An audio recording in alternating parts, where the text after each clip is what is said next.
These shears at the salon in Roblin, Manitoba weren't cutting at all.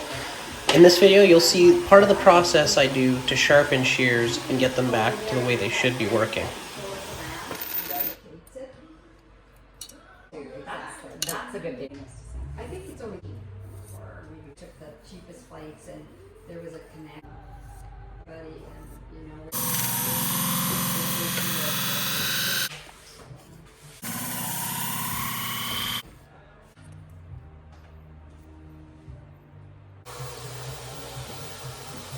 Now these shears are cutting the way they should be and are ready to go back. Like and subscribe if you want to see more videos. Thanks for checking me out at Double Edge Sharpening.